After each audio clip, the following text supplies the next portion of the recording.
Hello and welcome to Elden Kings and Elden Ring discussion. Tonight's topic is DLC excitement. It's finally here. I finally finished. I think a lot of people are finally getting through to the end of it.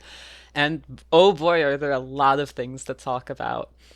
Joining me on this very special evening of discussion is Sekibat, a long-term Souls veteran. Hi, Ooh, Sekibat. Welcome. hey, hey, thanks for bringing me on. I'm really happy to be here. It's wonderful to have you. How are you doing? I'm doing good. Are you excited? I'm excited. I hope we're all excited. I'm hyped. So you have like a long history with the podcast. so, Yeah, of so you course. have No, first time on.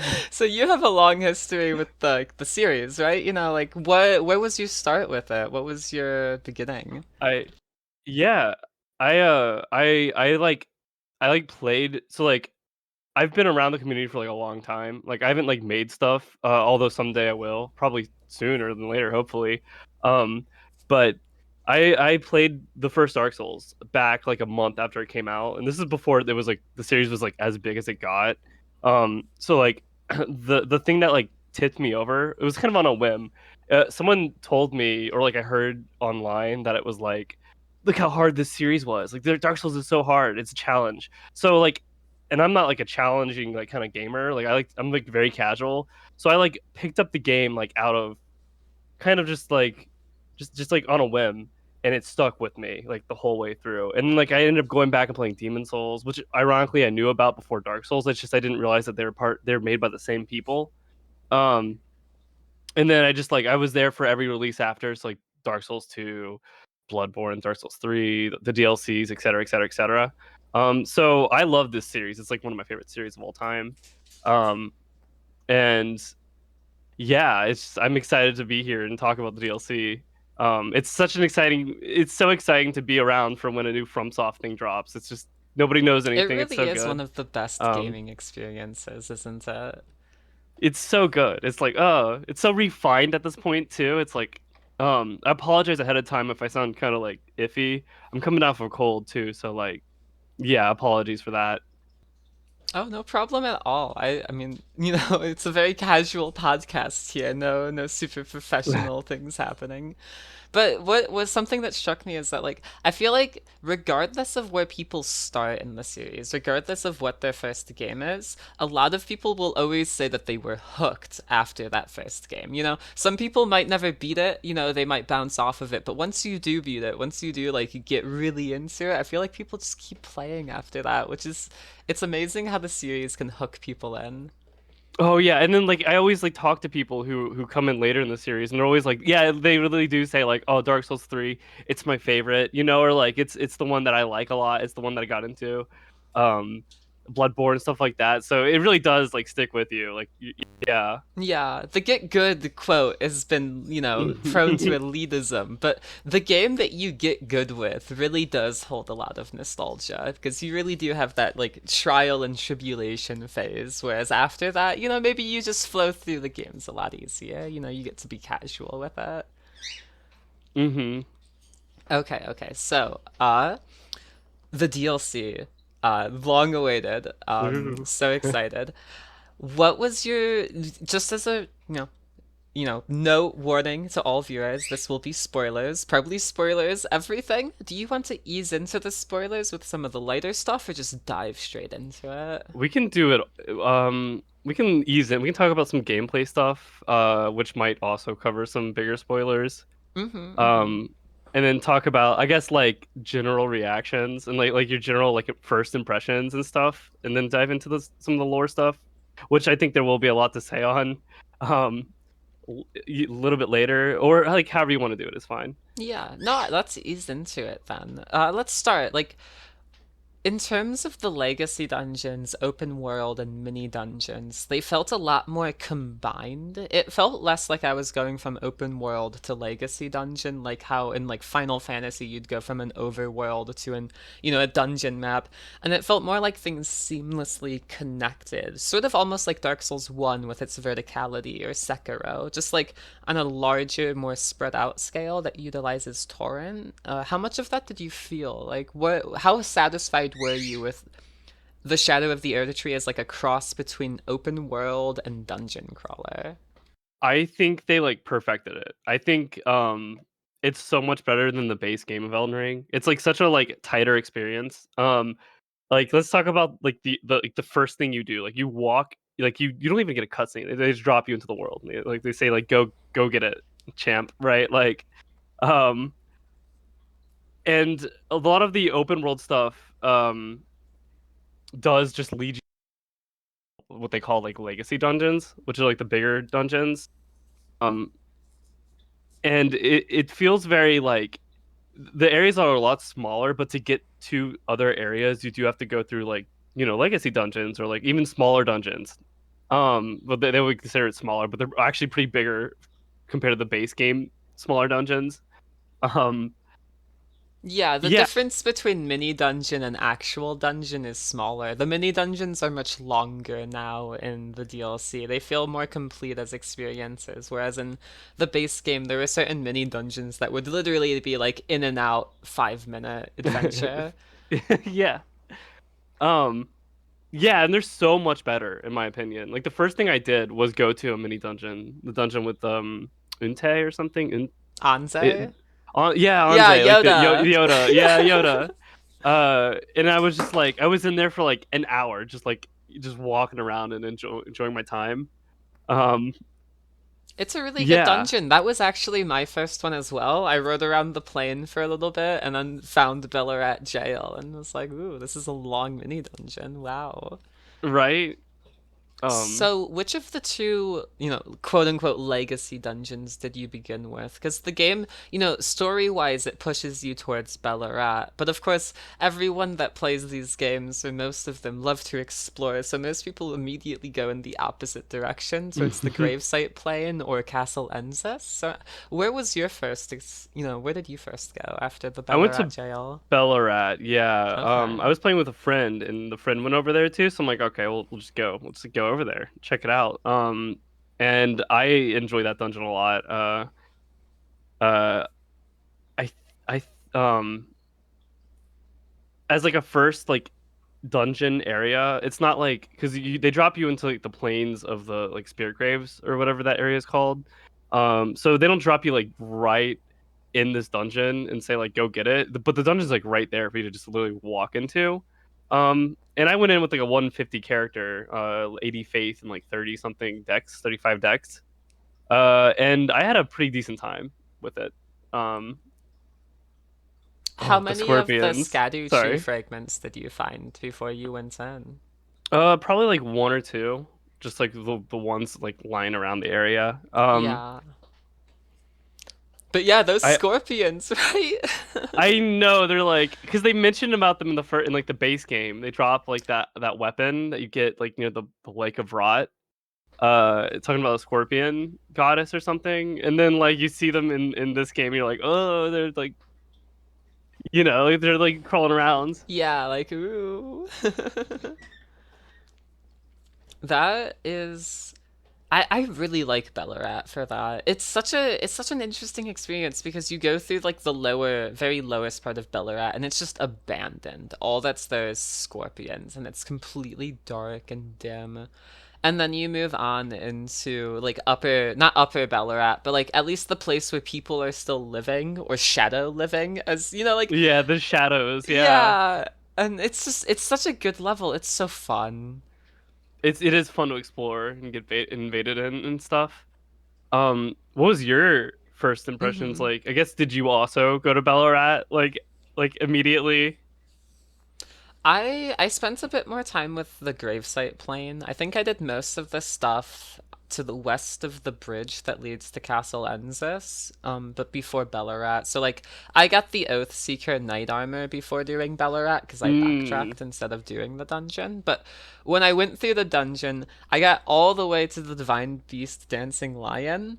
And then I saw that I was like, there's a boss through that, not doing it. And I went and killed Rolana before I came back and did the lion. That's so Yeah. funny. That's so funny.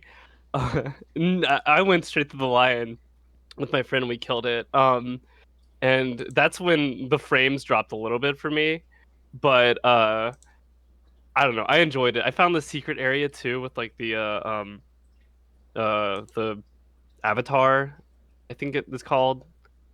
Um, it's like the poison avatar or like maybe it's not an avatar. It's like it's those snake guys that hang out in the The base game. ulcerated The tree big tree. spirits.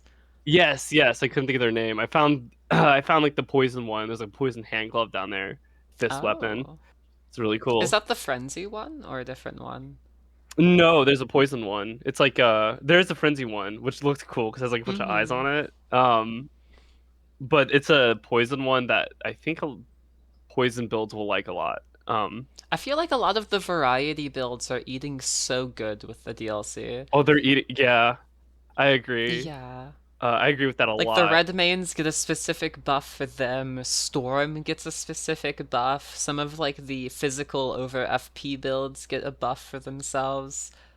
Like the frenzy gets a buff. Yeah, yeah, yeah. There's like a lot of specific. They're yeah. Yeah, it's very cool. And a friend of mine was talking about how they feel more theming bonused, like bonus focused rather than just like one class of spells, which might play. I don't know how much I think this will work, but it might work better as a way of incentivizing you to actually look cool and cast a specific aesthetic of spells rather Mm, than like put on whatever's good for optimization. I agree. Yeah, they're making the optimization like varied in a way. So not everybody's running around in the like oh what is the guy Commander Neil's like get up Yeah, with all the poise and like status for effects. real. Um, It's like in PvP how as soon as you see a bull goats person, you're like, oh, you okay. just no, you just sigh. Yeah. Yeah, it's like ah, here we go So again. how do you feel about PvP? Have you done any invading? I love it. I actually always like that's why I went in. That's why I like capped myself at 150. It's because that's like kind of the cutoff for PvPers. Not always, but generally it's like 120 to 150. So I usually always build characters around, even if it's not like optimized. I just like to have fun. I just like to go in and cast some spells at people, do some invading. Um, yeah, and invasions are so much fun. There's that like one boss later in the game, the Midras sword that has a grab on it. It's so cool. Oh my god. And just like Oh, it's watching people use so that cool. in PvP and just like jumping on each other and grabbing. It's so much fun. Yeah. No, it's great. I mean, there's a couple of OP weapon arts like Swift Slash, but like it is what it is when you have as big of a PvE experience as this is compared to like the fun that people can have right now. Yeah. Yeah. Okay, When the okay. meta isn't oh continue, sorry. No, no, you're fine. What were you gonna say?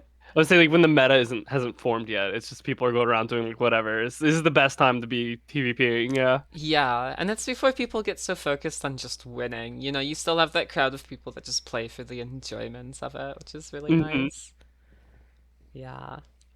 Okay, so who was your favorite boss and who was your favorite NPC? Okay, so I was hating on Mesmer like the whole time. The whole time up until release. Mm-hmm. He seemed like kind of like a I don't want to say a dead end, but like he seemed like kind of like a magician's trick. Like, oh hey, look over here, and we're gonna distract you from the cooler stuff. And then I ended up really liking Mesmer as a boss fight. His like weapon's cool. I love his spell. It's so cool. Um, favorite NPC is really hard. Um, I think I want to say like Thiolier is a fun one. The Fail Um, Wife. yeah, yeah. Teal Air is a fun one. Lita, I just love the Miquella followers. They're all great. I think they're my favorite part of the DLC. That's like okay, I'm not sure if they are, but like the narrative that's so specifically centered on Lita and her little troop of knights is so compelling. Just all of the different I characters agree. like coming together, falling apart, and then reforming based off of the player's actions to Hmm. decide the sides of who's in the final fight. It's really Right. cool. I love that like faction based stuff that the base game gives us, but it gives us, but we're at the end of the story, so to say. So like we don't like do a lot with it. But in the DLC, you do see like these like two different ideologies and like factions kind of butting heads, and like they have different purposes, and like Ansbach, for example, going up against um spoilers, I guess, going up, even though we've already said that, going up against like Miquella, trying to undo what has been done, what Miquella did with Mohg's body. Um, yeah, we just see that like faction play again, which I really love. Yeah, it's really well designed, and I just love the banter. You know, we got a little bit of It's so that. good. It's so good. We got a little bit of it with like the Volcano Manor quest line. You know, Bernal has some cool stuff going on with him where he attacks the knights of his old, but like it has never been on the level of the different NPC dialogue that just happens from people being in fights together. Like Aigon yelling at Bale about his hail of harpoons is Yeah, so perfect. he's just screaming to the void about this dragon that we're gonna go kill. Yeah, it's It's so great. good. That final like room you go to where Lita confronts you and she's like, don't do it. Don't go and talk to Miquella," is like such a fun fight, a fun gank fight because we're all like fighting around and people are like talking to each other. It's so good. I love it. Mm-hmm.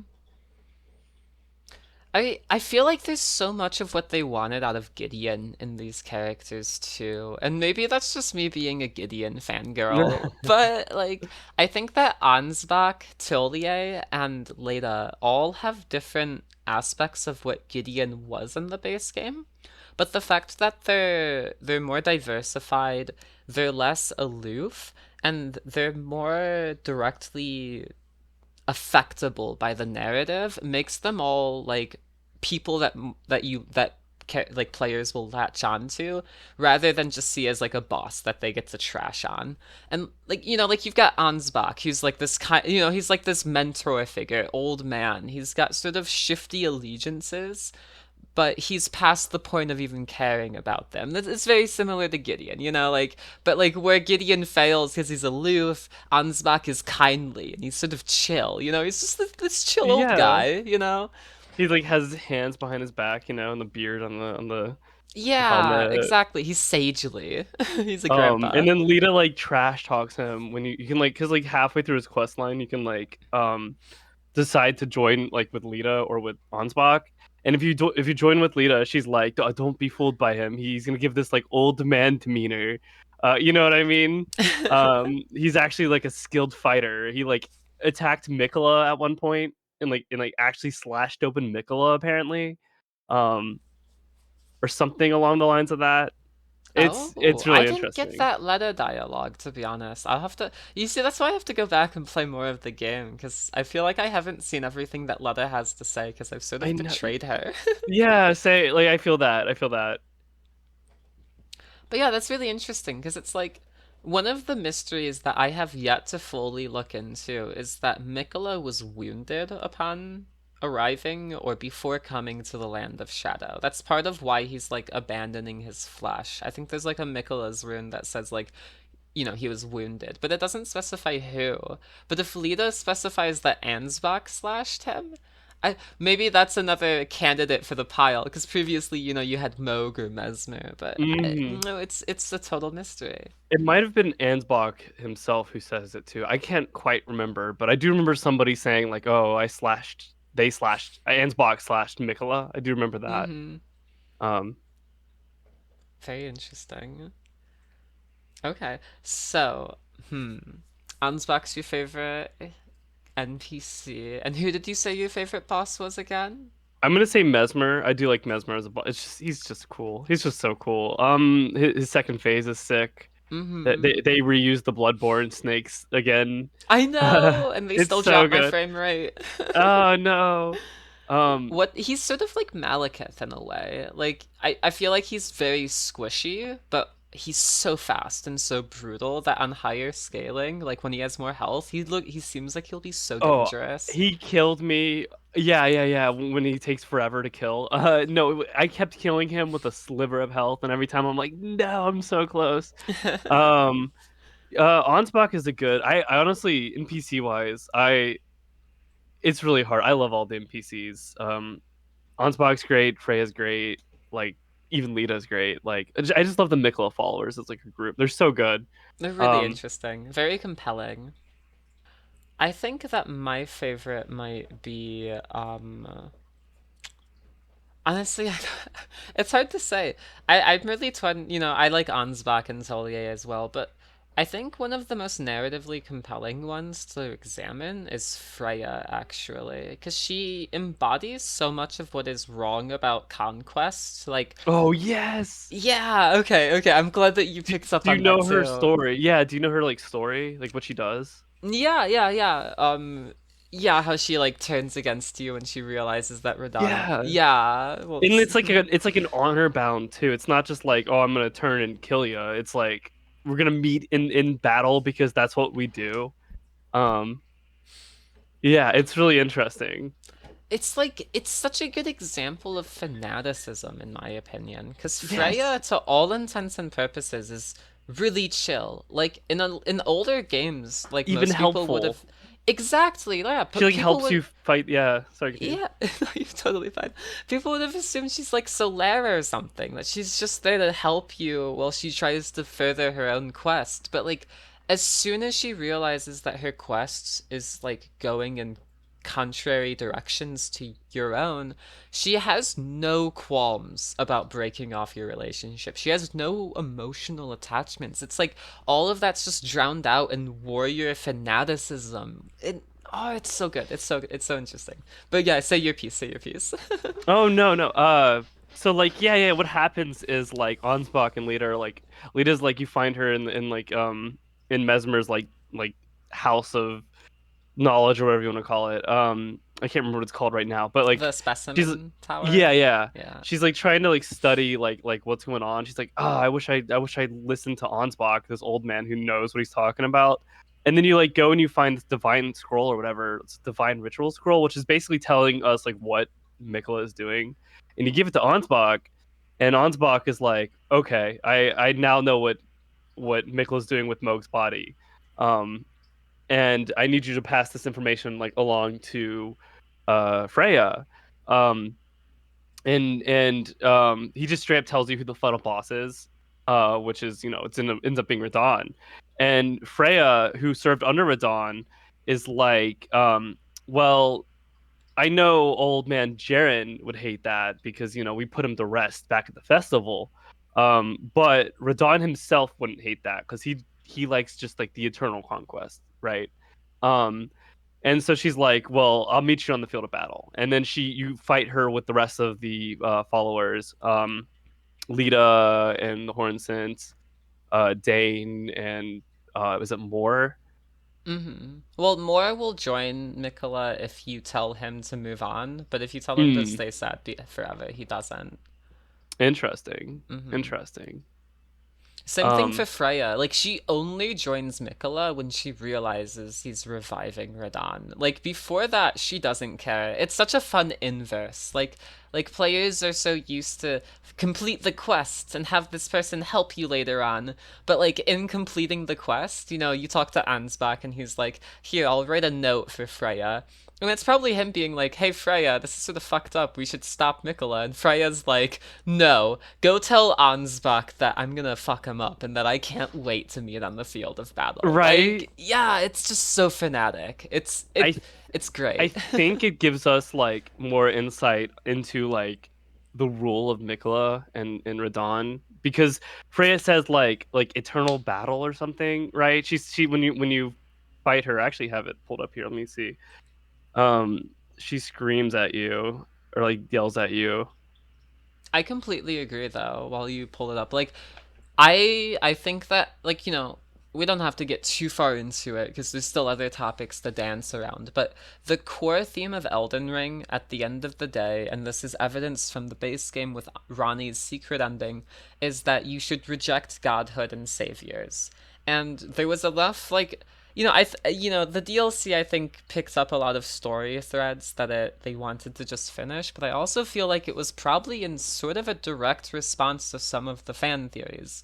Like they wrote that DLC while people were making their theories, and I think in part like that's what makes them want to say stuff louder. If people didn't get it the first time, they want to say it louder. So like you see all of these Miquella fans and you see all these people that are like, what if Miquella fixed things? And like the DLC forces you to confront what is fixing things. What does it mean to fix this? Like, could a god really do that? Like, is it okay to depend on someone to fix this? Like, the major critique of Ranni's ending is that in the immediate aftermath of Ranni's ending, things are gonna go to shit. That's why people argued for the Gold Mask ending. That's Yeah, why it's like I very argued for unclear. the. Yeah. It's like Yeah. very unclear. Do you have any more to say? Sorry, I didn't mean to like cut you off like that. No, no, but I'm glad you did because it's a discussion. I'll just finish out real quick by just saying that, like, by making people confront the fact that Miquella is going to do exactly what Marika does, right down to the point of having Radahn, a man that idolized Godfrey, be his lord, and how Freya very explicitly tells us that Radahn will conquer the lands between for Miquella by her talking about battle, we see how, like, Miquella no longer has the vagueness of will he be able to fix things? Because the answer is by becoming a god, he'll just do what Marika did again. If you Again, it's see the that cycle as repeating. fixing Yeah, things, yeah. like, yeah, he fixes it for now, but he also conquers and kills a bunch of people and it won't last forever. And like you have to learn to not let people fix things for you. It forces people to let go of the mysticism of Miquella so that they have to confront if they like you can't say Miquella is good and Gold Mask ending is bad because that's just saying that the new establishment is better than the old establishment because you're holding a grudge. Even though they're like the same thing. Exactly, exactly. Yes. I might. Yeah. Do you have any more? Sorry, I don't mean to like. No, no, that was about all of it. I want to hear your That was great. thoughts. That was like perfect. So like my takeaway from it was like, yeah, I do agree where like the DLC is basically just saying the same thing. It's like shining a light on the base game. Very much the same way that Bloodborne did the same thing. Where Bloodborne, the base game of Bloodborne is like, oh, these scholars came into this town and started experimenting on these locals because of their blood or their heritage or whatever. And then Bloodborne just did the same thing but screamed in your face, where it's like, oh, there's these scholars that went to this town and then they experimented on some locals because of their heritage. You know what I mean? It's just like repeated again. Um, so in the DLC, you have like the same thing where like Miquella is like going to become a god. He's like he took the bait as it were. He took the like the fish hook of like come become you're an Empyrean, become godhood. And there's a bit more to that than just what I'm gonna say here, and I might even mention it later. But he's doing exactly what Merca did. And but I think their like first initial reactions are like really disappointed because they thought Miquella would be like the one thing he would be the better option to Ronnie. He would do it right. He would do it in like, oh no, I'm gonna do what America did but better. Um and I think he did have good intentions in terms of like I want to make this age of compassion. Then the first thing we see him do is literally like come out of the gates of divinity and he hugs Radahn, right? He's like oh, what's the word? Encompassing or like they use a specific Embrace word. the whole of Embracing, it. yes. Yeah. He's embracing Radahn. And it's like because like Miquella sees the shattering, he sees this like war happen where these people are fighting and there's tons of death everywhere. He's like, all right, well, we're gonna do this, but do it better. And I think he does have like good intentions. Like you're reading America is my reading of Miquella because we like to like disagree on America a lot.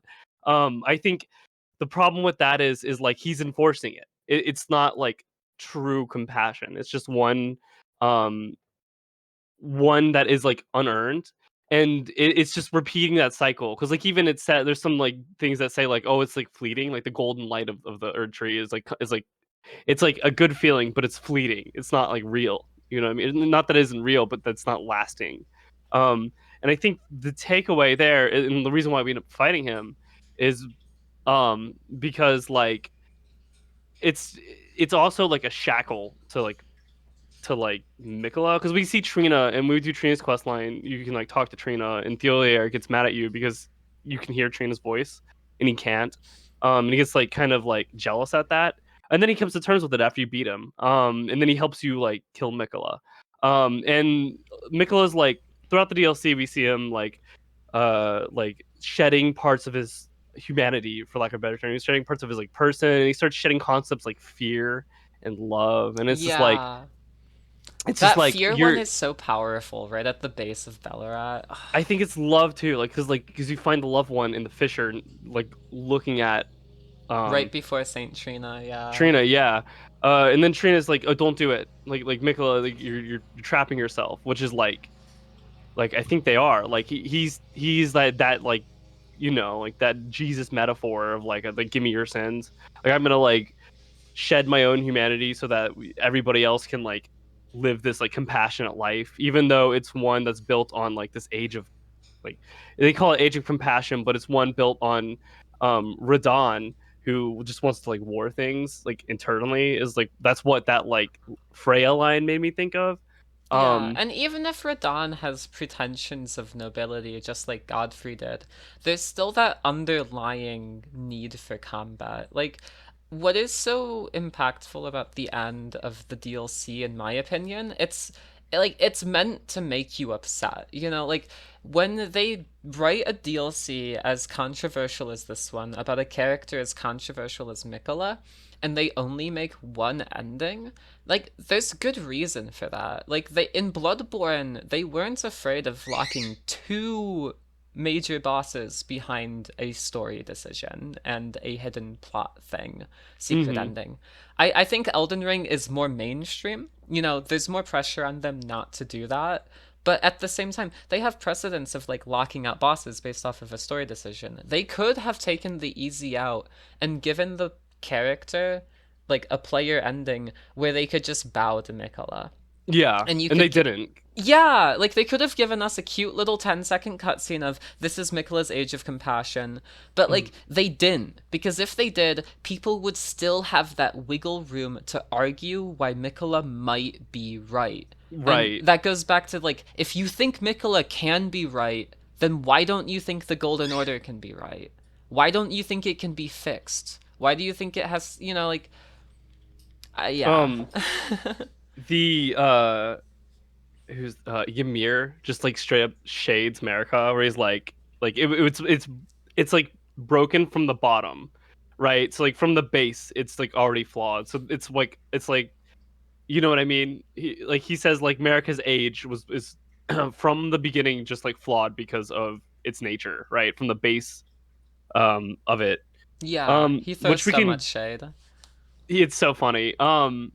Yeah, no, but I want to talk about Radahn for a second here, because it, people are like, I sort of agree, but the presentation of the fight was so good that I can't hate it.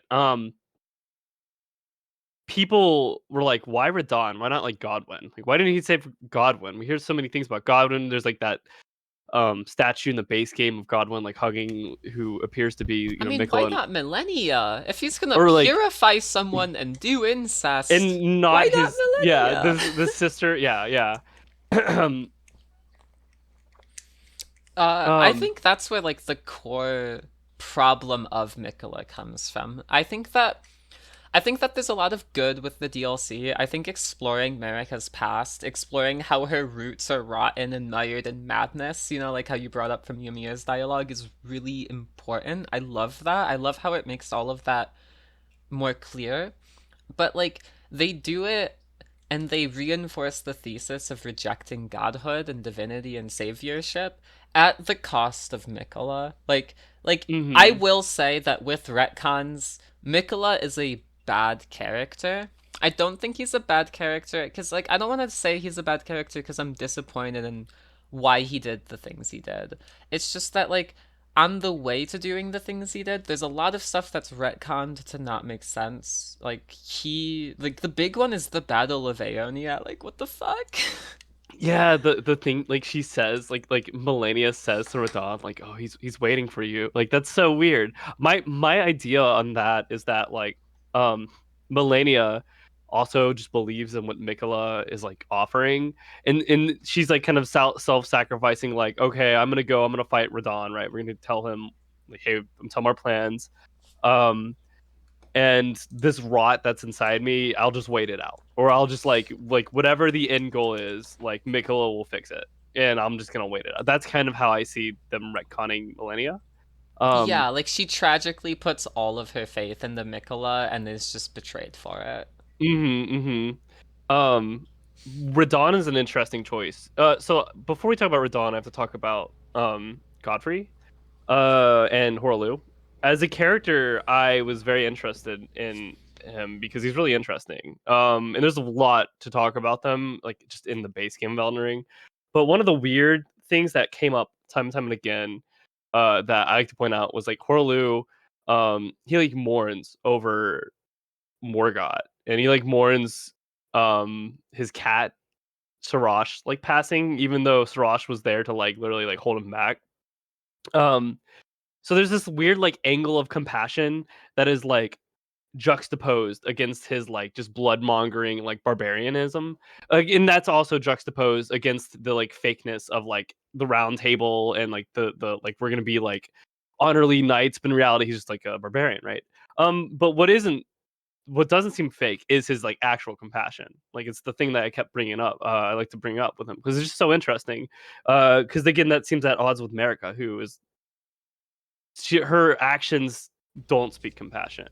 But then we find out that Miquella chooses Radahn because Radahn has this passion in him, and we know that Radahn likes to take after Godfrey or Horaloo for lack of a better term. Um, and so it's like, did Radahn also like pick up that compassion from Godfrey? We know like he loves his horse. It seems that he likes his like people, like his knights. Um and so You might want it to repeat that. You cut out a bit. oh, my bad. He had a cat at one point that like I think got cut out after 1.0. Um Yeah, the silver cat ring, I remember that. mhm. But yeah, Radahn really is compassionate because it said that he cared for the twins, and that's part of what inspired Miquella's affection for him in the first place, isn't it? Yeah, and so it seems like that's the reason why Miquella chose Radahn, also because he's just like a warrior himself. Um, so it's that like mirroring of like what Marika did. Like Marika like married, she like took Godfrey as a consort because he's like really good at like fighting things.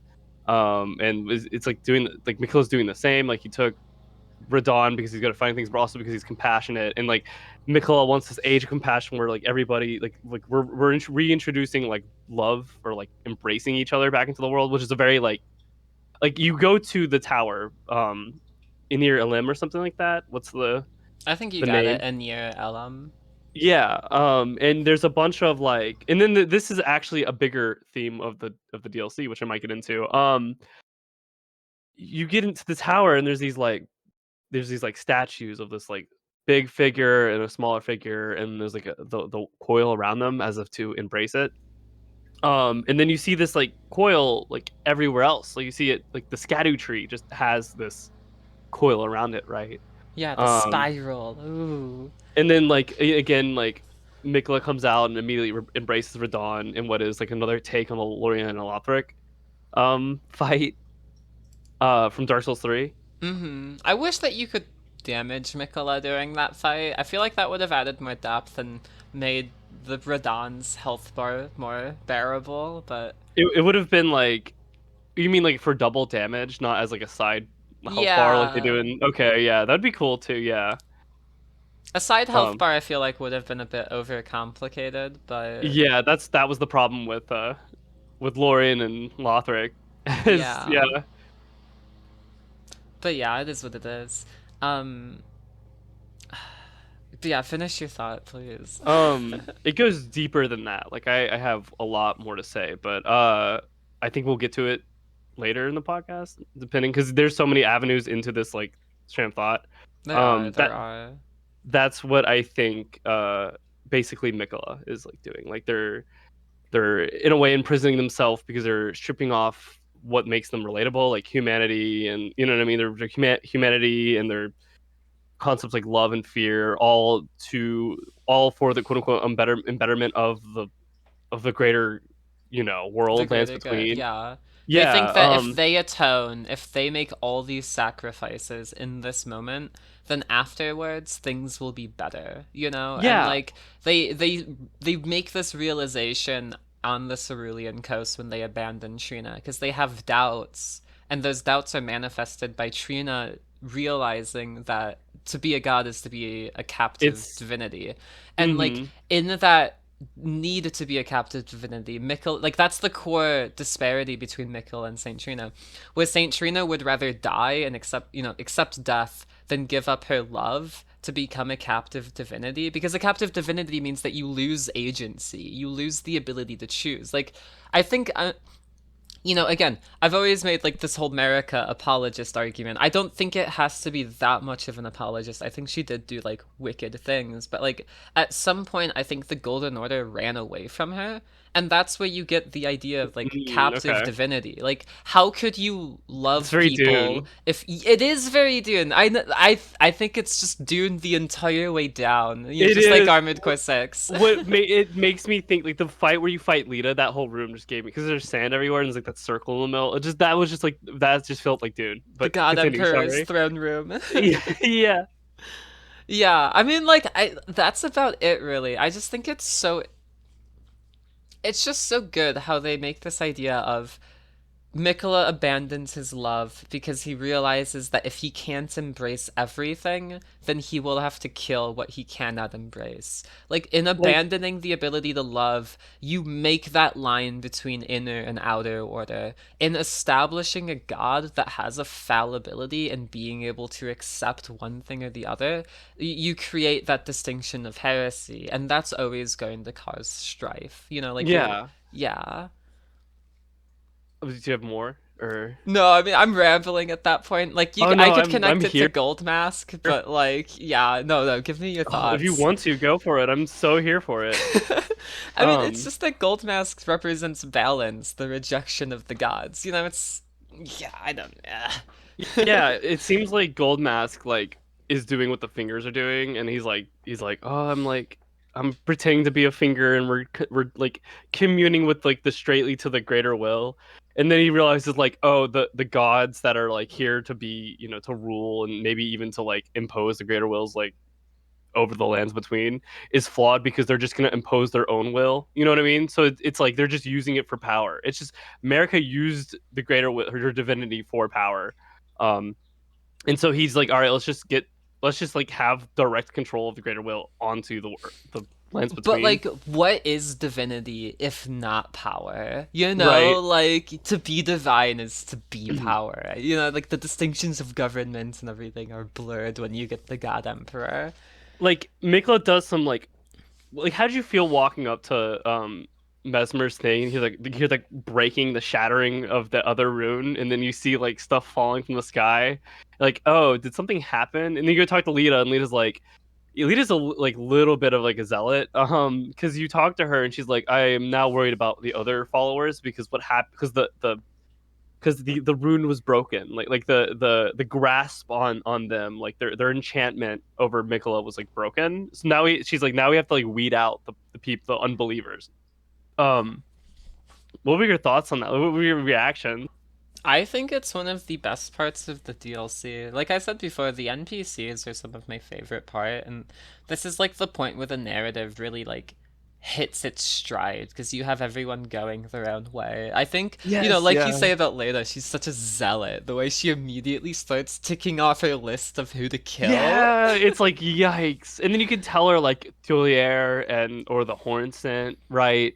And it's like I didn't tell them either. I'm like, that's kind of fucked up. Like I'm not gonna be the judge and jury of like who I think she should persecute, right? Like, Yeah, no, I completely agree. I also kept silent the first time, and she resolved to kill Hornsen. I played through a little on NG Plus and tested it, and if you tell her to go after Tolier, says that she knows about Tolier's obsession with Saint Trina, which is really interesting because she doesn't see it as a danger, because she doesn't think that Saint Trina could ever want to wish harm upon and then it Miquella. comes back, and he helps you fight Miquella. Exactly. He was the true danger all along. Her ideas about Saint Trina were wrong. It's just it's so fascinating. It's a really good delivery of Saint Trina's quest. It is. I agree. Like, it's this thing that you discarded. It's literally it's just the death rune. It's just the death rune all over. It's like, oh hey, let's get rid of this thing that we don't need. We don't think it's too much of a shackle for us, right? Like I need to get rid of my fear, doubt, love, whatever. We'll put it away, and then it's gonna come back and be our downfall, right? It's gonna be the death rune of the Elden Ring. It's literally just like the same thing that Marika did, but on just a different character. And I'm not saying that like Tolier is like or Saint Trina is like the death rune. I'm not saying that. I'm just saying like thematically, it's like the same thing. Yeah, Um, and leaving something behind it comes back to haunt you. um, Tolier's questline interests me a lot because like he was very like sus for lack of a better term. He was being really creepy. Like he just like it seems like it came out of like more of a like perversion, his like interest in Saint Trina, and then his thereof jealousy of like you, and then he like eventually comes to terms like, okay, like like he comes to terms with it, which is like a very similar thing that happens in the base game, with all the other like NPCs where they all have an aspect of themselves that they dislike or that um is bothering them, and then eventually you can help them. A lot of the times you can, and you can even hurt them in a lot, but mostly you help them like come to terms with that. And that's kind of the same thing happening with like Tillier, is that like he realizes that like, oh, I need to just believe the person that who can hear Saint Trina's voice. I need to just like overcome this. I just, you know what I mean? Like, my jealousy is holding me back from actually understanding the situation that is given to me, right? Or like that I'm in. And he eventually, helps you kill Miquella for it. Which, talking about Miquella again for a second, I think like the Saint Trina stuff kind of points us towards like saving Miquella by, and it sounds awful, it really does, but like, saving Miquella from like a worse fate of their own by like stopping their plans, by like killing him as the return of a god.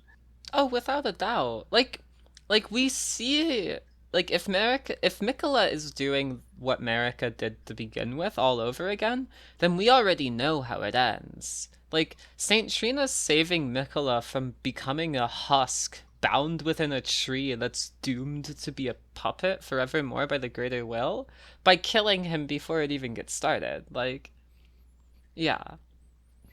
Yeah, yeah. Um, yeah. Do you have anything? I have a couple of ideas. I feel like they're somewhat tangential. Like, one thing, I think it's something I said before the DLC came out, but like wasn't for sure because we didn't know Miquella's actual personality. But if you go read Millennia's intro dialogue to her fight, she says, "I dreamt for so long. My flesh was dull gold and my blood rotted." So like it's likely that during the Shattering War, she was under some sort of trance, whether that trance was entirely malicious or meant to help with the pain of the Scarlet Rot. I mean, like, it could be both, knowing Miquella's, like, compassion Mm-hmm. and, bewitchment. But, like, I think that it's nice to have vindication and thinking that, yeah, Millennia was under a trance for the Shattering War. Yeah. I mean, yikes. Using your sister to do your bidding sounds really bad. And then it feels even worse when he just ditches her for his Yeah, he like, could have at least yeah. married her or something. It would have been fucked up, but Game of Thrones moment. yeah, literally. I I think my favorite NPC might be Ymir. I too would Oh, like to be a you like mother. Ymir? Yeah. Oh, the boss fight with Ymir is very interesting. It's like what the fuck? Yeah, he's got some issues, unfortunately. You get the clothing that he drops, and then it doesn't have the weird fingers on it. And I was like, damn. I was a little bit like, damn. I can't be a weirdo. I can't be like a. I can't be like a creepy like finger person on PvP. Yeah. Imagine if like just you would wear it and like just fingers would like pop out randomly. You know what I mean? I love that. I'd love that. I mean, we already get the incantation that's just an AoE of fingers. Um. Oh yeah, that's a really fun one too. It's you find it in the graveyard after you fight the boss. And he's like, But yeah, I think that Ymir is really interesting because I think that him and Goldmask, funnily enough, have really similar ideas. Because, like, in both cases, Ymir and Goldmask have the realization of the two fingers are wrong and the gods are wrong and they're broken.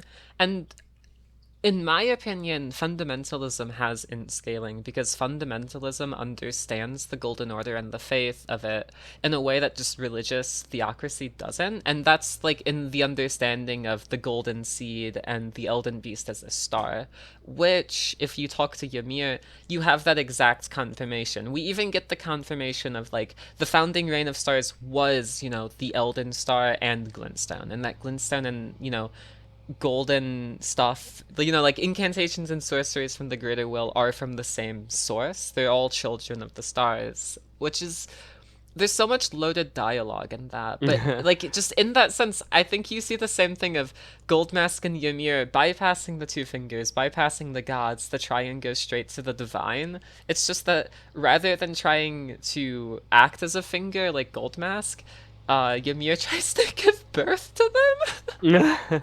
well, he's doing exactly what like Metyr is doing. Yeah, he's trying Um, to make a microcosm of the world through understanding it so that the greater will might commune with him, or something along those lines. so like, oh, okay, so there's I think I've been like avoiding this topic for too long. Well, we have to like dive. This is gonna be a big dive. Like a big deep dive. So Let's go, let's go. when I was playing through the game, I kept getting these feelings of like this is so much like Ico, and then I realized like oh this is just Ico like which is a PS2 video game by this guy named Ueda. Let me just actually like look up Yeah, why don't his you give full me name. and the fans a rundown on what Ico is? um okay, so this goes into the horn scent too. Do you have anything you want to say about the horn scent before we like go into it? Oh, I have so much. Oh my god. I mean, Let's just hear it. like Let's the hear it. spiral is everything that connected everything else in the base game said again. Like, I always had this idea that Marika represents causality and Radigan represents regression, but I never fully liked that because, like, while I was applying what seemed to be the primary paradigm of Elden Ring, causality and regression as defined by the key fundamentals of fundamentalism, it still isn't a full idea because like yeah, Radigan's definitely regressing, fire is definitely a signifier of regression with the frenzied flame and the giants and pre-evolution, but like what does that make Marika? Like, causality makes a little bit of sense because she's pushing forward, but like, it's not exactly the same. So then, here comes the DLC with an entirely new paradigm in the spiral. Yeah, Retcons, retcons. yeah. Yeah, it totally retcons Because, like, America. I think a Yeah. lot of the stuff with. Okay, so, I guess I'll just say it. I think that Midra was Marika's dad. I just, I think that Okay. madness is, like, the rotten roots of Marika, and that's why the three fingers are the thing that's under the Ooh, Erdtree. It's the okay. rotten madness mired roots. And, like, in that sense, I think that the spiral is, if you look at the spiral, at the base of it is endless chaotic fire. The all giants, like the all crucible talisman, is like this is like the most divine of the talismans that grew on giants. But the horn scent feared the fell god, and the giants because they were seen as like base. You know, and we get this term of base versus like enlightenment from Mesmer a little bit because he's got the abyssal base serpent and he's got like the enlightened Mm-hmm. winged serpent.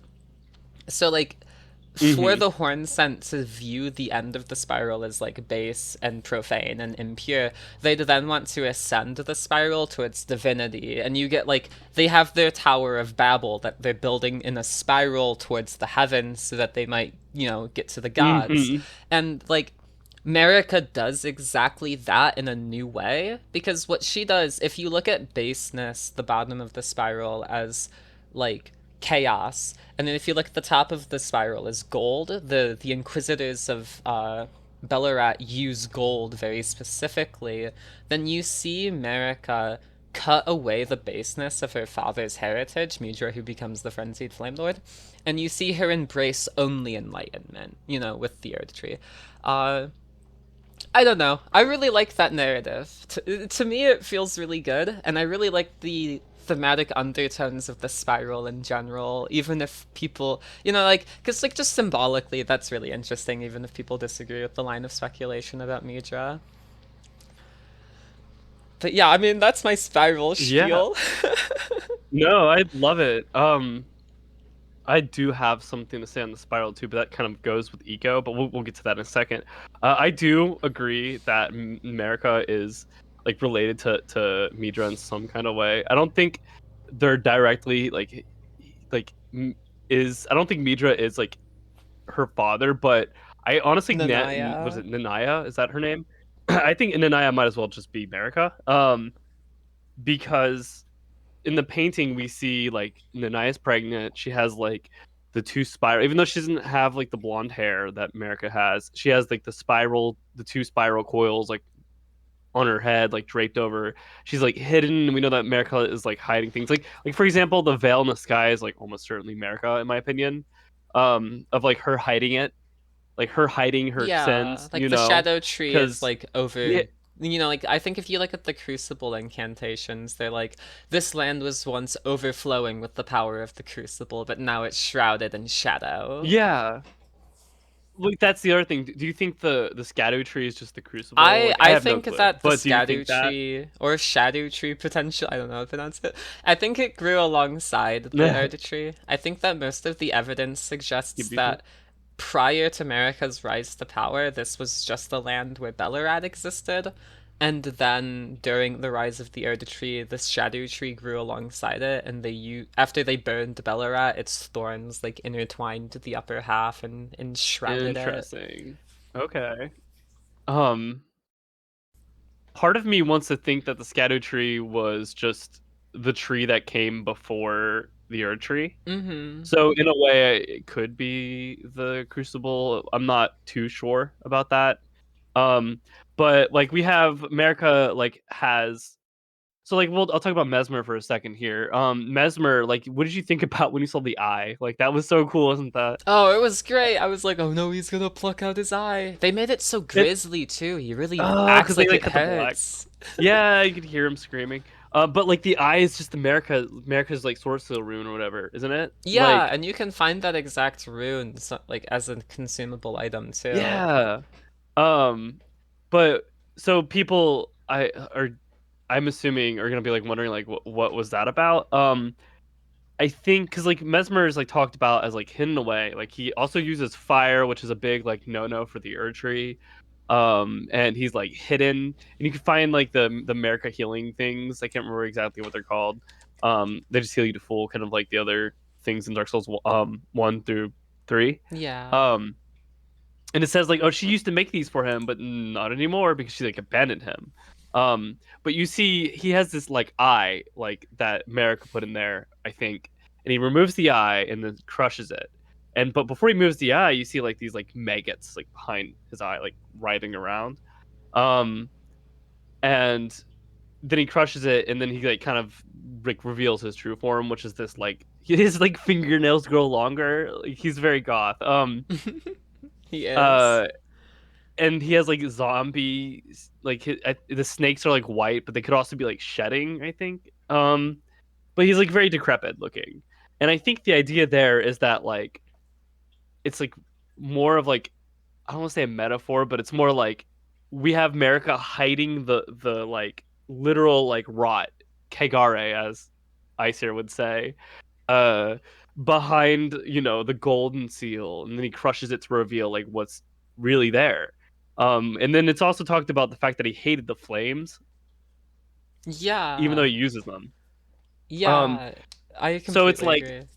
of course she's gonna leave the guy that has like flames in him in the place, in like the hidden place, because like, oh, like we don't want to like reveal that I've been using flames to conquer a people after I just outlawed flame altogether in my other society. You know what I mean?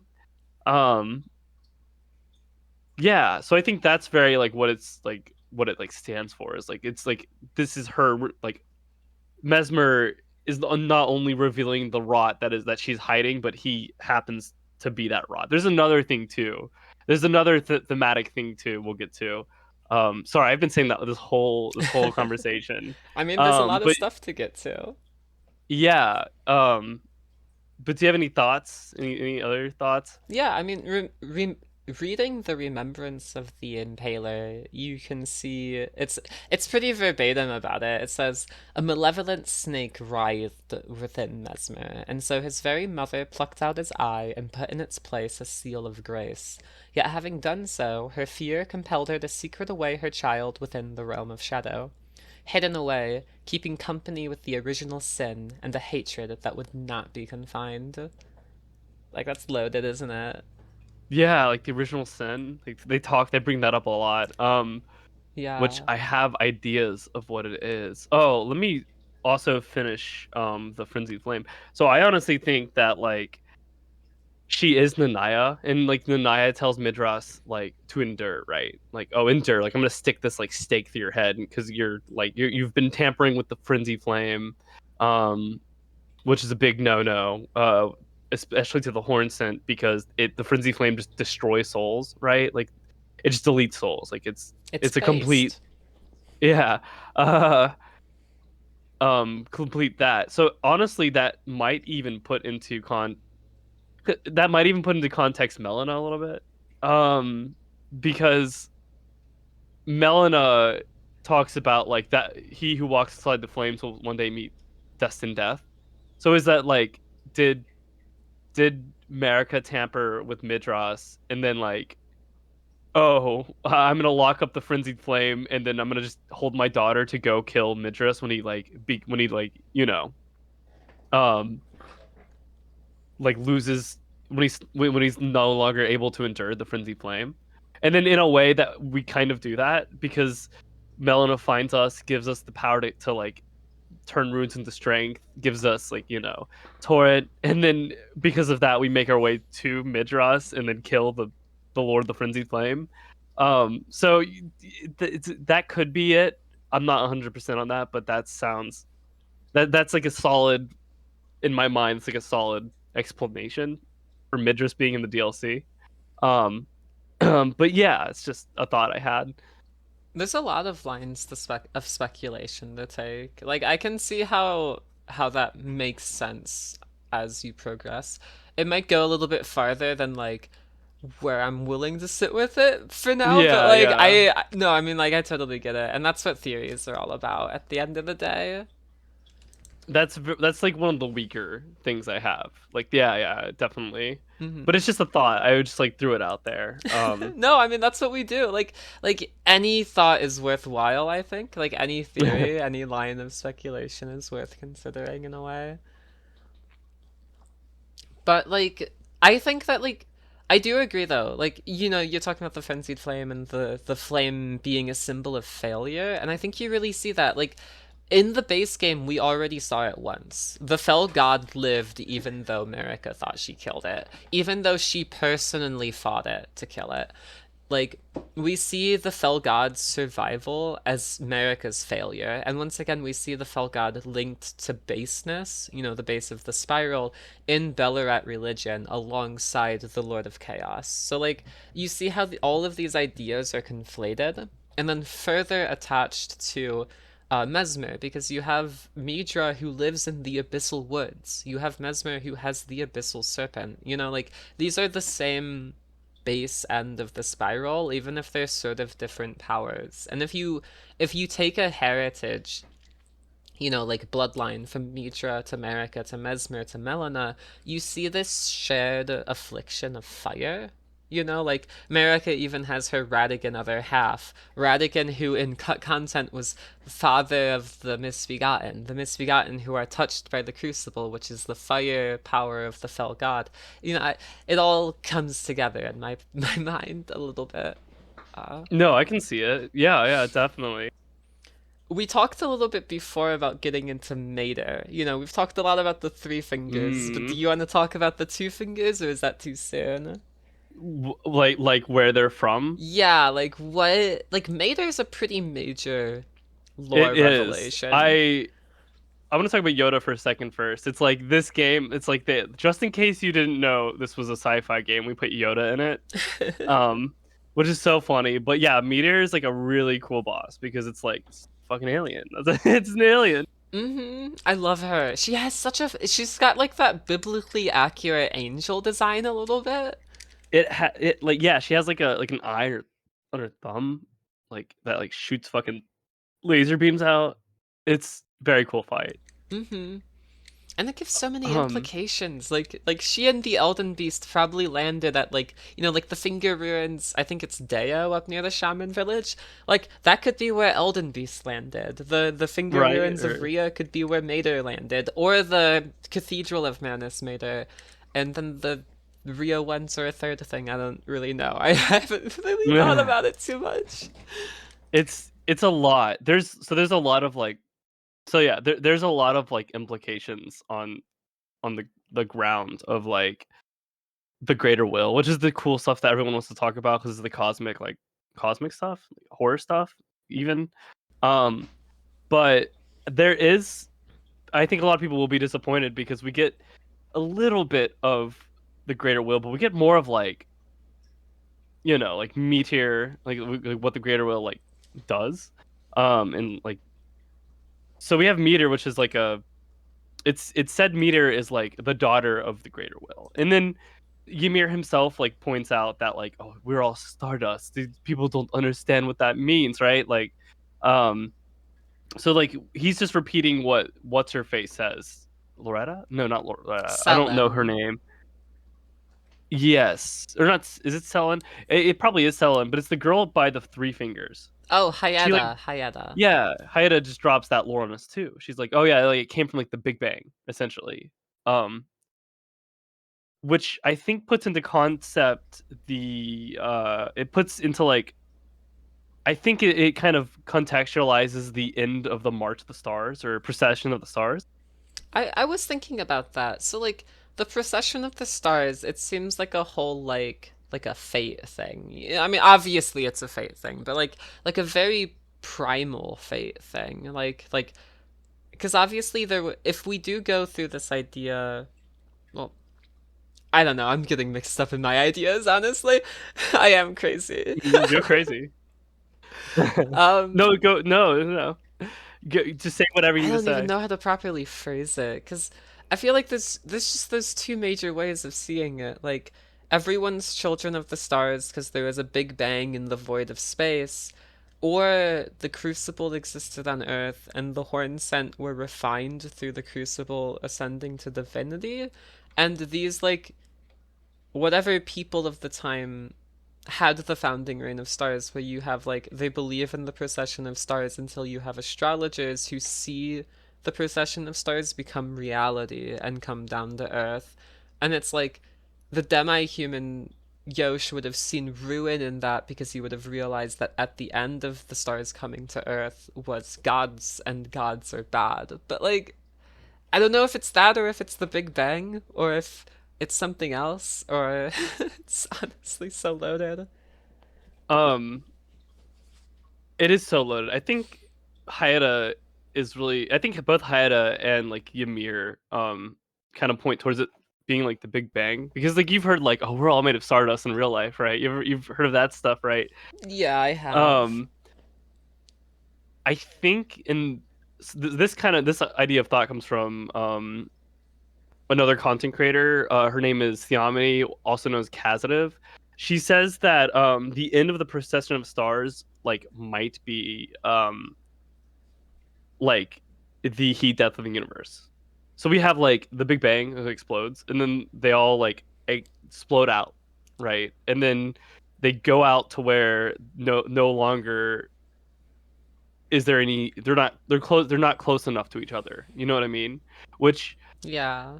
I kind of like as an idea because that is, that's a terrifying existence. But I also think it is like thematic with what I'm gonna propose. That is like the overarching one of the bigger themes of the DLC. Um, do you have any thoughts on that? I guess one of them is that what the hell did Yosh think he could stop if it's the By heat locking death it, of the universe? yeah.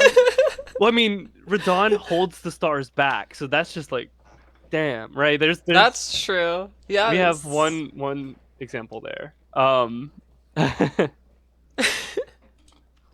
But yeah, what was Yosh doing? What was Anze doing? And why the hell did Yosh stay with him? Right? Anze's like, bro, go away, and he's just like, no. No, I'm gonna be here. I do like the heat death idea. I think it's like thematic and it's not, I guess, because it's thematic because it's really interesting to consider like the ultimate end of the world, but then also like I guess it like if it takes away from the idea of like if he saw the ruin in like Marika's actions towards the Horn Sand, because like the Mm, demi-humans live in like a general level of subjugation in the Golden Order. I feel like Kenneth Haight is one of the exceptions in how they're treated rather than the rule. mm. Yeah. Oh, towards the demi-humans. Yeah. Yeah, but I mean, I've ever been one for simple theories. I really love the ones that go off the rails. I love to consider the Big Bang and the heat death of the universe because they're such cosmic scales. They're really interesting. Can we talk about the horn scent? Like, Absolutely. What do you do have you to want to say? give any like what is your impressions of them before we deep dive? I mean, it's like I think they really embody the spiral. Like I think that like dualism is a big part of Elden Ring, and I think that Taoism as like an Eastern very popular version of dualism, or like a lot of people in Japan just grow up with like Shintoism just sort of like in the subtle parts of their culture, like the same way that like humans grow up with like our own version of like American British Mm-hmm. magic, like it's like these core ideas of like just cultural being part of that. So like you see that dualism's used as a big literature device in Elden Ring, and I think that that manifests really well with the Horn Scent in a way. Like you see these people that are cruel to themselves, but also are very like pure and divine to themselves too. Like they pursue very great heights, but they also sink to different lows, just like very real people do. Mm-hmm. And like in the actual character that you see, the one that Leto tries to kill, like if you help him kill Mesmer, he just falls down a path of just endless violence. He's like, I don't care if Miquella has forgiveness. I don't like if his forgiveness will make me forget my hatred, then I don't want it. Like you see him turn into like because I feel like part of the spiral is that if you go too far up or too far down, maybe you can just get stuck in it. Chaos is an endless cycle, and so is divinity. But I don't know. I don't know. Yeah. No. No worries. No worries. Um. But yeah, Um. what do you have to say about it? I'm This interested. is where I bring up Ico. Ico is a game that I think has major influences like all over this DLC and Elden Ring and the past Dark Souls games and et cetera, but especially in this DLC. Um, before we do that, let's talk about the Berserk. I'm so sorry. Before we do about that, let's talk about the Berserk influence in the house here. And Griffith, the elephant in the Yeah, room. exactly. Griffith like Miquella absolutely was the Griffith, right? All along. Giving up their humanity, their like idea of love, their stuff, just for like this this to make their own like world, right? They come out of the eggs, right? Like they, you know what I mean? Um, Yeah. visually, like the long, pretty hair, like et cetera, et cetera. And then if you keep reading on in Berserk, spoilers for Berserk, uh, Griffith like goes on to like make this fantasy world. Like Berserk starts out as this um it starts out as this like gritty, more realistic, like medieval mercenary battle manga. It's feudal England. It's Yeah, a place called Midland, literally you just know? Midland 100 it's 100 years war like um and then it be slowly becomes more fantasy, like the monsters become like start coming out. And then by the end of the manga it's just like completely fantasy. And like you have Griffith who wants to shape this world, um this like he wants this like fantastical world where everybody like likes each other, but it's also built on the like bodies of his like mercenary group that he sacrifices to obtain godhood. um And all the people that were just left to die during the transformation of the oh, world. absolutely, yeah. Like in needing a people to save, Griffith needed to condemn people Hmm. first so that he could then save the survivors, like it has dark undertones to it. It Yeah, has a lot exactly. of yeah. The as a speaking, rest in peace Kentaro Miura, who passed away. So like the manga is like not finished, and I haven't kept up past the chapters. um His editors have taken over, I believe but it. it definitely it's one of those things where I believe that they're close enough to finish through, and I'm happy that they will because I think that I mean, like if they're continuing, I think they knew him well enough to make that decision. Hmm. I hope so, and yeah, um rest in peace. It's so sad to see artists go before they can finish their yeah. work. But as it stands, it's like the main character Guts is like at odds with Griffith, and like it's not even like guaranteed. Like people want them to like fight because that's what they do, but it's more of like a healing. It becomes about healing and like regrouping and like getting a like a baseline of family to do. But it's also like if Griffith kind of goes on his own way after just killing his whole squad, right? And he tries to make this like fantastical, like idyllic world. And the idea is like if Guts goes on to kill um Griffith, would this fantastical world, which is like created from death, right? From this like horrific like sacrifice, would this like facade fade away and we go back to the horrible shitty world? And that's like the whole, if you watch the 90s anime, like here's the egg is like what here's the egg is like, do humans control their own fate, right? Like so it seems kind of like that, like Miquella story. um No, I mean, like, there's a lot of influences. Like, anyone that's been familiar with Berserk memes over the decades knows about causality oh memes. yeah. Like, causality is a big thing in Elden Ring. The empire that Griffith creates after becoming a god, it's called Falconia, Mhm. and he's not creating it from scratch. He's reviving it from an ancient dead Roman-inspired empire that came 1,000 years before it fell It into didn't fell, so it's ruin. like, is it gonna happen again, right? Exactly, we see um the exact same echoes of Marika de Miquella in Griffith repeating the mistakes of the past, and you even see the old emperor of the old empire, Geiseric, still kicking as the Death Knight, yeah. as a living foil to the main character of Berserk Guts, as someone who couldn't put down the sword. Like if Geiseric just can't give up fighting and that's what you become, you see the failure of what Guts is. Hmm. Like that's sort of why Berserk is so appealing to people. It has a lot of really good emotional narratives when Hmm. it comes to foils. And yeah, I can see why it's an influence for Elden Ring, Yeah, which does the exact same thing with narrative foils. right. And then we have, okay, now we're going to Eco. Eco is a game that came out in 2001 for PS2, called, or not called, it's called Eco, by a guy named Fumito Ueda, who was primarily like in like an artist first. Like I mean, games are still art, yes, but he did like more traditional art, let's say. And so when he pitched the game to Sony, I think he made it all on his own. He pitched like the like demo, like he made it all by himself, which is like it's like a feat that because it's like this is in 2001 we're talking. This is before we have the technology that we have today that you can make games, right? But before that, he was like influenced by this commercial that he saw where um he's influenced by this commercial of a like woman, presumably a mother, holding the hand of a child.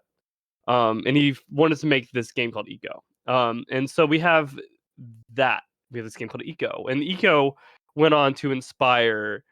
Like Miyazaki quotes it to be like the game that got him into the industry. Like it's the game that got him to pivot onto making games. Um, and we'll talk about Eco, like the game itself now. Eco, you play a little horned child who gets kidnapped, and you're like a kid with horns.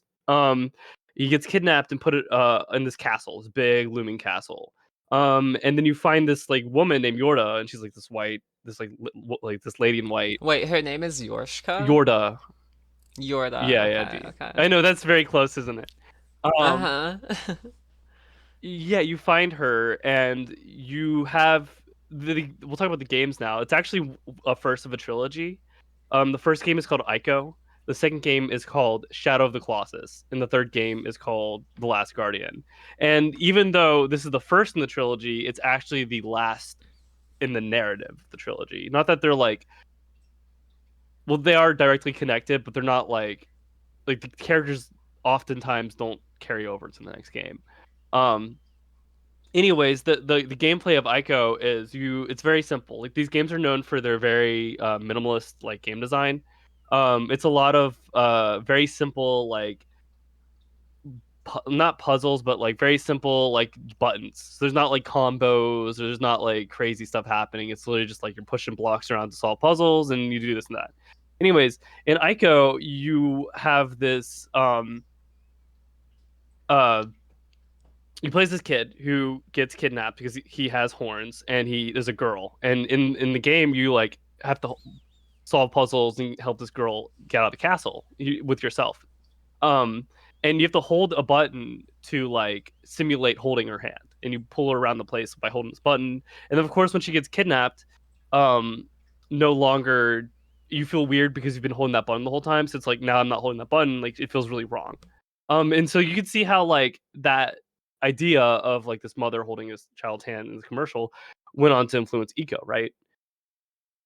Um, Yeah, I can yeah, and then you can also see like, the sort of similar gameplay telling a narrative by forcing player actions kind of thing. like when in the DLC torrent is too scared, so now you feel bad because you can't like get on torrent because you're in the abyssal Yeah. swamp. It's literally just the And it same. makes you scared Yeah, because you're now like, oh, suddenly this is you're yeah, trapped. exactly. You're like, oh, this feels awful. Um, Yeah. Anyways, the other connective tissue between these games is that so it's always about like connection with something. It's like so like you have the girl in Eco, and then Shadow of the Colossus, which is actually I played way before Dark Souls. I played that game in the mornings before like middle school. Um, and so I actually really love that game. And it's actually the one that got a blue what were they called? It got a remaster by the people that did the Demon Souls remaster. Blue Point. Oh, Blue Point, Blue Yeah, it Point. got a remaster because everyone likes that game a lot more. But Eco itself is a great game. And in that game, you make a connection with your horse.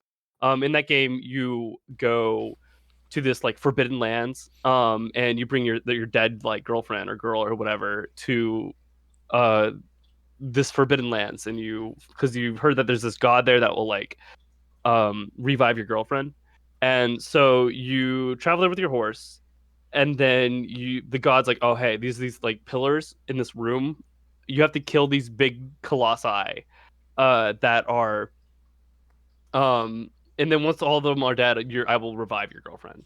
And you do that, and you're going through, and you feel really bad killing them. Like they're kind of just creatures that are like some of them are like they kind of feel malicious, but some of them are just like creatures hanging out, and you feel really bad. And after every time you kill one, like these like blue tendrils like come out and they shoot into you. And then you also start looking like a lot more evil. Like I believe you look a lot darker. You start growing horns. And then halfway through the game, these shaman follow you. They get there and they're like, "We got to stop this guy. He's killing these like runes."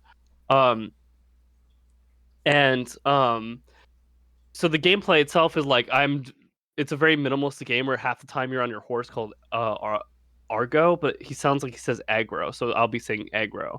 You're on aggro and you're like um getting this connection to your horse, and then of course like you lose the horse towards the end of the game, and you feel real bad about it. But the horse doesn't die. Spoiler alert. Um, and what happens is like the shaman reveals that like, oh, you're like releasing this evil god from this like these forbidden lands, and by killing these like shadow of the colossi, you're releasing this god. And then at the end of the game, this god is like this big shadowy doorman guy that like goes into you at the person. And they have the shaman and then you're like literally walking towards like the girl or the ex or something. um and these shaman are like banishing you, and you get banished, and then they leave and they destroy the bridge to the land, and you're not no longer, you're stuck there, and you revert the evil god, quote unquote, called Dorman, like um revives your girlfriend, but this time you get like reincarnated as like a little baby. So it's like a girl, and then you see aggro your horse, and then you're this little baby like with horns. And it's revealed, so like that's where the horns come from. And Eco is like the lady, the antagonist in Eco is this like shadow queen that is like stealing kids with horns to like extend her life. Does that not sound like America? You know what I mean? Yeah, I think I can see where like the inspirations come from. I have to play Shadow of They're Colossus. That's so gone over good. my It's head. so good. And like you see in the Elden Ring DLC that they pair like these horns with divinity, or it's like, oh, people are like wearing horns to like invoke divinity, evoke the divine. Like they get like the horn scent are these like divine creatures, yada yada yada. And then you find out like in Shadow of the Colossus, you find out that um like, oh, like it's because this kid like released this god, and then the god came in the kid, and then like it's implied that like the kid in Eco is like somehow related to, like, it's not like directly related, but like like his ancestors was Wanders, the main character's name in Shadow of the Colossus, is this kid. He's like the ancestor. It's like, oh, so it's like this kid has this divine in him, and this like evil witch lady, evil queen, lady is like stealing these like horned, like godly like children, the children who are literally like have like this god named Dorman in them, to extend her life, which sounds like America to a T. Like the point that the gates of divinity themselves have like horn scent.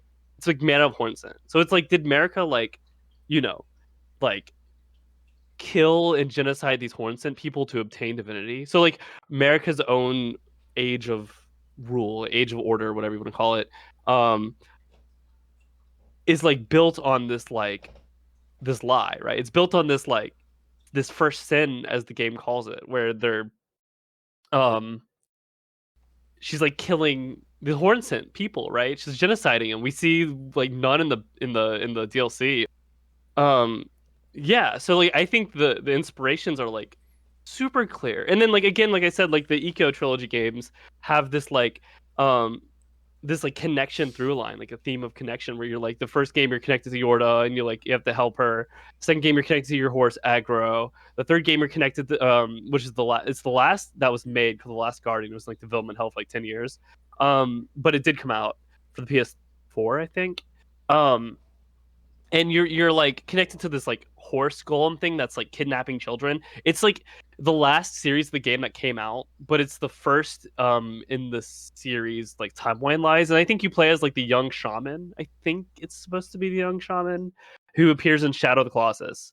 Um, but all of the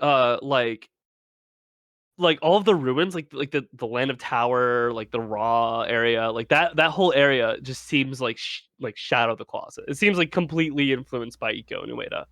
Um, and so we have this idea in Ico and Shadow of the Colossus, in The Last Guardian, where you're like, oh, we have this connection. This game is built on this idea of like connecting to things, and then we're like completely contrasted with Marika, who is like breaking her connections with her child. Like she ditches Mesmer, right? So like we have this like little order. She kills a bunch of Hornsent, right? We have this order that's based on like her not connecting with her children. Um which is like, it's like directly contrasted with Miquella, who Miquella does like the same thing, but like immediately he wants an age of compassion because America did not have that. It's like she literally sicked her whole children to fight each other over like power. She like abandons a lot of her children. Mm-hmm. You know what I mean? So you have Miquella come in, and the first thing he does is like embrace Radahn. Like I want this age of like compassion. Like he grabs you also, and he's like, I think the grab is literally him like trying to tell you, he's like trying to like charm you and like tell you what you want to hear, like, oh, in like 1,000 year voyage of an age of compassion, which is like what you're doing with Ronnie, like 1,000 year voyage to the age of stars, right? um but you have this theme of like, in the DLC you have this theme of like abandonment, like child abandonment, and like hugging and compassion, where and this is what I think goes back to Metyr. Metyr is like birthing like fingers, but Metyr herself is like a child of the greater will who's been abandoned, which again is like a theme that's going on here with like Marika and Mesmer. And um you literally see a statue in the like in your limb that's like two figures, like a bigger figure, a smaller figure, and then like the coil wrapped around it. And so like that makes me wonder about the tree. Like, was the tree just like another Erdtree? But like, it's like it has that coil around it, so it's like this thing that's like tied to that like embracing, like it's tied to like this like in like love of your like just other people. And it looks burned to me. Like like, did they burn? Did America just burn another Erd I tree? think that like instead of it being burned, it talks about how it's a shadow tree that knows no semblance of order. So it grows in like this warped and twisted way. It's why like the shadow tree avatar is all fucked up looking, but it's also got like gold at the heart of it. It's like, it's like yin and yang. Like within either or is like a little bit of the other. So like at the core of the shadow tree is what you say, like it's oozing gold, and it's so weird, isn't it? Yeah, it's like she's like hiding this like tree that has that coil that like represents like compassion or like embracing, right? So it's like she doesn't want anybody to see like that. Um, so that's like my take on like the tree. But then again, like we have Meteor who's like been abandoned by the Greater Will, right? And she keeps trying to talk to the Greater Will through that orb that's like on her like two-finger tail. Um, and so there's that like like it's like it goes back to that like the procession of the stars. Like is it like at the end of the procession is like is nobody's embracing each other because everything's too spread out, right? It's this sad lonely existence. Yeah. And Ronnie in comparison's like, okay, no, we're gonna take it into our own hands, right? Like we're gonna like this But the isn't Ronnie's still the age of stars? I guess that's partially also my issue with thinking of the procession.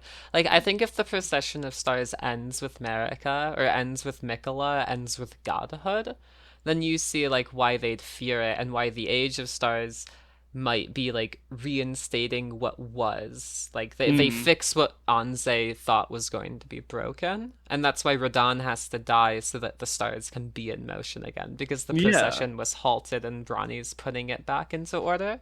It's very like we're taking our fates into our own hands more so than it feels like we're enforcing a fate onto other people. Does that make sense? Well, I That's how think I that's read like it. what the stars represent as opposed Hmm. to the daylight. Like Yeah. I think that if you look at like the prehistory before the founding reign of stars, before the greater whale's influence was there, you have this age that's like, it's ruled by Plesidjusax and the ancient dragons, and Bellarat is like super important to like the divinity and like the religion. But like you have this like focus on the stars, the demi-humans follow this procession of stars, and there's astrologers during this time that we know about. I don't know like I don't know like how I feel about human evolution at this point, but I almost like the idea that humans didn't exist until after the founding reign, and that like what if the original astrologers were horn sense, Or you like know, like giants even. exactly, like they I were yeah. like giants, beastmen, misbegotten, horn sent demi-humans, like those That's are all like very prehistoric, but that's humans are very like Lord of modern. the Rings. That's very Lord of the Rings, where it's like Lord of the Rings exists like you know what I mean, which is also an influence of Miyazaki. Not that Miyazaki's the sole defining, of the games, but like um in Lord of the Rings, like it's supposed to be our world, but when there was magic, right? And then Yeah, before it's a humans, mythology. yeah, and then after there's just nothing but humans. Um Yeah. Yeah, that's exactly what I'm thinking of because there's definitely like the coded sword has that like elvish looking Lord of the Rings Sindarin script. Like it's definitely there in the inspiration. oh yeah, oh and then like I believe like Enor just means like sun in like Elvish, like one of the two, like Sindarin or Kenya, like on a, and Oh then my like gosh, then Ilum Ithil, is just yeah, illuminate. Yeah, yeah, that makes yeah. sense. It's something like, yeah, no, they love their Lord of the Rings. Like if you go and like look down at in Dark Souls 1, like down through towards like Undeadburg at the top, and you like look at those like ringed walled parts of it, it looks like what's the Gondor? Is that the place that's the big like walled city in Lord of the Rings? Yeah, Gondor. Yeah, it just looks like Gondor. Like there's literally a scene in that movie when someone falls off because a ring wraith picks him up, and it just looks like it's, oh hey, that's like that's just like and Orlando, right? Yeah. No, I completely agree. Okay, so I have one last topic I can think of, and we are an hour and 30 minutes in, so I think we should begin the wrapping up. Yeah. But I want to hear whatever else you have to say. Like the one thing I'm still on about is like we learned a lot about the frenzied flame, and we learned a lot about the two fingers, but we didn't learn so much about the three fingers, which is a bit I don't know how I feel about that. But besides my three fingers thing, what do you have to bring to the table as we wrap things up? I again, it feels a lot like the DLC kind of retconned and just kind of did its own thing a little bit. You know what I mean? Is kind of what I felt like. So like they kind of left the three fingers in the dust. Um, but Radigan too. yeah, Radagon. Yeah, they just kind of like America's hometown, like Newman. Like Renala has a sister now, I guess. yeah, like it's just stuff like that. All over the place. But let's hear what you have to say, because like I don't have much to say about the three fingers in retrospect on the Frenzy Flame. Um, Okay. So I guess my thing is that like Metyr as a character was really interesting to me at first. I really like Ymir's quest line, and I love, like, at the baseline of it, Metyr represents a couple of things. They first represent, Founding Reign of Stars was definitely Elden Beast and Metyr and all the Glintstone at the same time. Metyr would have given birth to the two fingers after the founding reign of stars, which indicates the beginning of the greater wills meddling with the lands between, and once again reinforces that all of this began during the founding reign. I'm okay with that. That's a pretty nice confirmation. I think that helps people iron things out. But like past that point, Metyr as a character, beyond design, the boss arena, the music, the design itself, so cool. But like them as a character, saying that the two fingers had a mother, I feel like that's not. I don't feel as compelled by that because I feel like there's no follow up to it. Like, we know that part of giving birth to the two fingers is because when Metyr came to the lands between, she created the Staff of the Great Beyond. And that staff represented a microcosm. And I assume representing a microcosm is like, like Hermetic alchemy ascension type thing. Like, if you can represent the macrocosm within the microcosm, you can achieve enlightenment. So, like, in this way, like, whatever that microcosm is Metyr containing the world, in a ball, and the greater world, like there's something important there. mhm. And that's important because Ymir tries to replicate it and fails. I don't know why. Because the Greater Will's abandoned everyone. I feel like there's not much follow up on why Metyr fails, but not Metyr, but Ymir. But I mean, they want us to speculate about that, so I'm sort of okay with that. But like, the fact that we don't get Ymir and we don't get three fingers? Like, because like the two fingers, if they're birthed by Metyr, then all you have to do is assume that the frenzied flame touched one of the two fingers and it became the three fingers because it was corrupted. Things that are touched by the frenzied flame get corrupted. That's a pretty easy thing to grasp. If you look in Midra's Manse, you can find a craftable crafting item that looks exactly identical to the fingerprint grape you get from Vike, which is like, eye of a person that was embraced by the three fingers directly rather than someone who frenzy just afflicted over time. So like the three fingers was at Midra's Manse, I guess. Um there's just stuff that like I don't know. I feel like there's implications. There's things to think about, but I feel like there's not enough for me to really be satisfied with in that realm. It feels like they're just Yeah, dancing around it. in the frenzy, especially the frenzy, it's like they just wanted to make a cool frenzy boss, and they're just like, all right, let's just throw it in there a little bit. I mean, I think that understanding Mitra as like a lineage for America, understanding her as like, oh, like one of the skeletons in her closet is that, She's she has tampering with the frenzy. yeah. Yeah, I think like that makes Mitra make sense to me. I would feel the same way. If Mitra was some random frenzy boss, I'd be like, whatever, he's super random. But the fact that he's probably related to America America. that's enough for me to be like, okay, this is cool. I really like this. It's just I don't know. Metyr doesn't have that. Metyr doesn't go all the way with it. I don't know how she fits in right now, and I don't know. I don't know. It I do know how it's she fits in. I'm not satisfied with it. Ugh. That's fair. That's fair. I'm satisfied with it because it's a cool alien boss, and it's like, hey, more aliens to fight. I love it. But I do understand that it's like I thematically to me it makes sense, and I think I've talked about it why. The But abandonment and the loss, and I think yeah, that's definitely part of it. I think that goes back to like they wanted to go with the primary theme, don't trust gods, and that's Mater's reinforcing that. The she's abandonment is just reinforcing. reinforcing like America's just doing what the Greater Will did. It's just abandon my kid. You know what I mean? Like, Yeah. um, and Mir's really funny. He like cradles the like little finger. Oh, He's it's like, so oh, these. sad.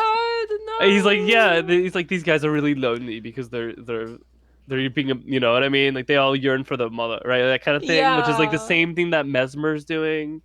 Um, yeah, And it's everyone is doing metaphorically, like the Erdtree, like if we're Earth Mother all type stuff. if we're Yeah. all from the greater will, then we've all been abandoned by the greater will, right?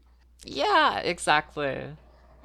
So it's this like precedent of this universe where we've all been somewhat abandoned. But then you go again to the main game, and there's the vassal of the greater will, which is the dragon, right? Which is like okay, and it seems a little bit at odds with you know what I mean. But if you take it on the DLC alone, then it makes What sense. one of the retcons I dislike with Mater too is like there's so much esotericism around Ronnie getting the Finger Slayer blade, the only thing that can harm the vassal beings of the Greater Will. And then you just roll up on Mater and And beat her to just shit. beat it. Yeah, like what? Yeah, it's so Okay. weird. It's like, is that because we rang the bell and then like, you know, what I mean? Do we like ring the horn? And he's like, oh, your fates will be guided by the stars. Does that mean like does that mean we abscond fate for we do our own thing? I have no clue. I really don't. With the Maybe. I guess, like, if you wanted to read this as Ymir is trying to complete the procession of the stars that was temporarily halted by Marika, then the final part of completing that procession is killing the old remnants. So, like, you get the stars in motion by sounding these bells, and by sounding these bells, you ascend to the astral sea where Metyr is, where she was previously untouchable, and you rock her shit and unlock the procession of stars for the future. yeah, and like her design, she's like pregnant. Like her like stomach is like throwing out, little tiny fingers. Yeah, Um, just like Ymir. Yeah, just like Ymir, and just like the picture of Nanaya, and just like Marika. It's so all over the place. I love it. Mm-hmm. Okay, okay. Well, I guess that's my spiel on Mater. Are there any closing thoughts you have? Um, I'll just talk about like just quickly my thoughts of the DLC. It's awesome. I love. It could be. I think I know a lot of people could be disappointed lore wise, and like Radahn is a character like you kind of tilt your head like we're doing Radahn point 2.0, but it makes sense on like a marketing point because casuals would recognize Radahn from the base game. You know what I mean? And like in a lore wise, like Godwin's soul has been destroyed, so you can't really bring something that isn't there back. Or you know. Overall, though, I think the whole DLC is just so good. It's just everything. Like the weapons are good. Like the bosses are cool. I totally enjoyed it, and I hope you did too. I did. I did. Like, I've expressed my disappointment, but even in the places where I was disappointed, I generally understood why they made that decision and could see how it built towards the greater picture of what they were trying to say. And, I'm happy that they were able to finish out Elden Ring in such a strong and well designed DLC, and I hope that they take all Mm-hmm. of that knowledge and they put it into the next game they make. I'm Yeah, excited. yeah. But they have a bunch of new talent too, I believe. So Yeah, it's yeah, I'll be exciting. good. It'll be so exciting. Well, I'm happy to come on this podcast. Thank you for It's been, inviting me. yeah, it's been great to have you. It was really fun. Mm-hmm. Okay, well, thank you so much for joining, Sekibat, and thank you everyone for watching. And, give us your thoughts and likes and comments and disagreements and agreements and all of those things down below. And All of yeah, those things all of those things. down below. But yeah, I will see you next time, and in the meanwhile, don't you dare go hello on me. That was a fake out ending. Whoa. Hello from the future. From Gideon when she's editing. I just wanted to say that this episode was recorded almost, I think, probably 2 to 3 weeks ago as of, releasing it. It was pretty soon after the DLC. I had this whole, oh, I'm gonna release a video right after the DLC and I'll get my friend who finished it early to do it with me because, we both really love the game and it's so fun to talk with him. We had this really fun discussion. And then I got entirely sidetracked because I put all of the energy that goes into editing and engaging with Elden Ring lore and content and fan stuff into writing two really long video essays rather than editing this episode, which, I mean, it's bound to happen at some point. Anyway, I just wanted to leave everyone with that little explanation for if ideas are dated or, I don't really think any ideas are dated. Honestly, I'm really happy with this episode and I think it holds up well. So, okay. That's about it. That's my disclaimer. If you will listen to all this way, you probably don't mind another minute of me rambling, because obviously you endured almost 2 hours of it previously. So, goodbye, thank you, don't you dare go hello on me.